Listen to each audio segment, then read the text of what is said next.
Hello, you're welcome once again to vectors. In this lesson, we are looking at types of vectors. In our previous videos, we consider what vector is and how to represent vectors. Here we are looking at types of vectors and we are dwelling on the senior high school mathematics curriculum. Okay, so talk of vectors, we are looking at zero vector. When we talk of zero vectors, what does that mean? It simply means a vector with zero components. The x components are 0 and the y components are also 0. And so here the vector moves nowhere, right? That is zero vector. Then we have position vector. Position vector simply means if I have a point, say B, which for now represents 4, 3, and I resolve B to the origin, and I create a vector starting from origin to where the position vector or the B is, then I create what we call position vector. And so by definition, we are saying it is a vector that represents the position of a point in a space relative to a chosen origin. Okay, so the position vector is directed from the origin to a point like I just showed you. And we can write it as OB, that is if it starts from O to B, or we can use a simple letter B to represent it. And normally when you are writing it in your book, we put this bar under it, but in typing we make it bold to represent the vector.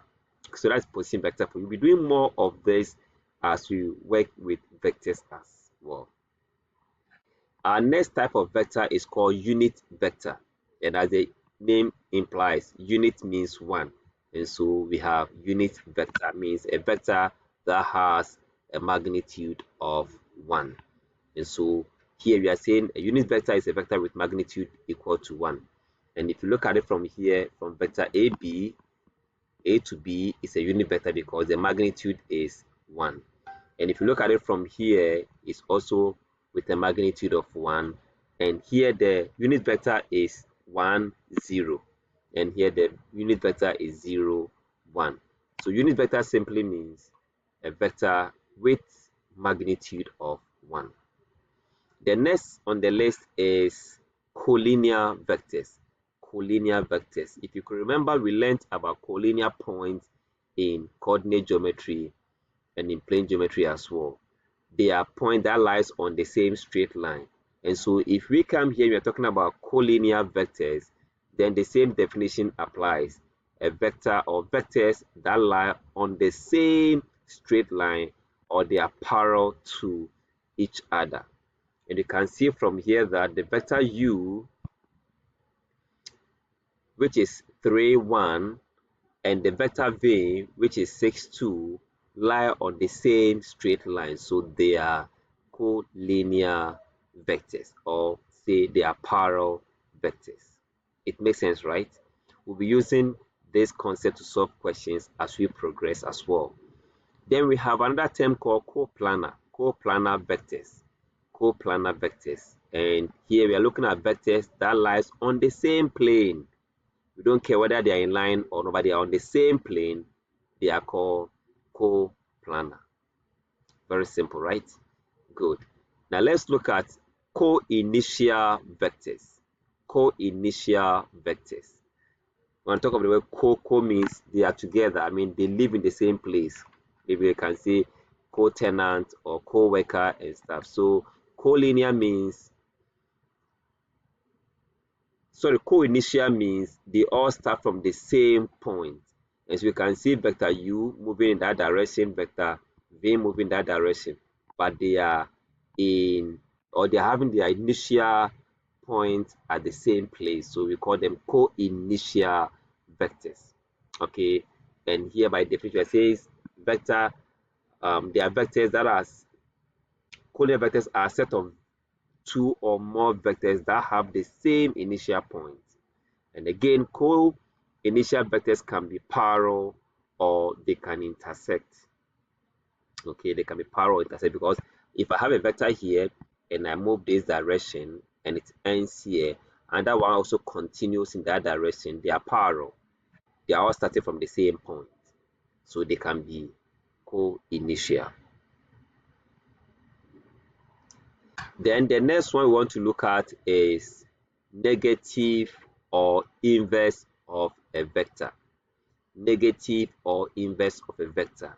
And here, talk of negative simply means we are looking at a vector and the reverse of it. So if I have a vector called u here, which is 4, 3, that means from the starting point we move 1, 2, 3, 4, and move upwards 1, 2, 3 to get to our destination. So that becomes 3, 4.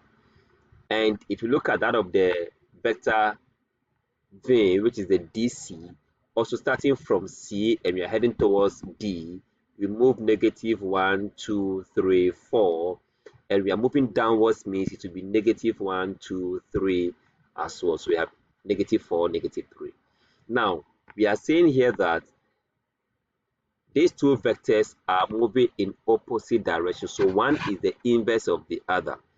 Now, what happens is that if I negate the first vector, I'll get a second vector. Or if I negate the second vector, I'll get a first vector. So by definition, we are saying that a vector that has the same magnitude as another but opposite direction, okay, so they have the same magnitude but they move in opposite direction, then we call them or we say one is a negative vector of the other or the reverse of the other. So negative of a vector AB, okay, is the reverse of the vector AB, that is BA. Okay, that means the reverse of AB is negative of BA. That is how we define negative vector. Right, now we can take example and see how we can use this concept of negative vector to find or to answer questions. If I have a vector called PQ and I want to find QP, what will be the result? Well, that is obvious, right? Because if it is PQ and it's 7, 5, then QP will be equal to the negative of the 7 and 5, which of course will give you negative 7, negative 5, and that becomes the vector QP. Right. What about this? Can you pause the video and try your hand on this? If AB is equals to 2, neg 1, what is BA? Right. I'm sure you had your answer to be negative 2, positive 1, and that is the vector BA. Beautiful. Maybe a tricky one. Do this and let me see. You can pause the video and do that. Okay. I'm sure this is how you came up with your answer. Did you get the same answer as this one? Yes, so the answer is negative 3, 7. Yes. The reason being that if you find vector HJ, okay, that means you are going to negate the whole of this, which will give you positive 3 and negative 7. But I want to find the negative of this HJ, so you negate this one, and that is going to give you back negative 3 and positive 7 as your answer. So that is your answer. Well, so these are the types of vectors that we can think of as far as SSS math is concerned. In our next video, we'll be looking at equality of vectors, and we'll solve questions under that. Thank you so much for watching. Stay blessed.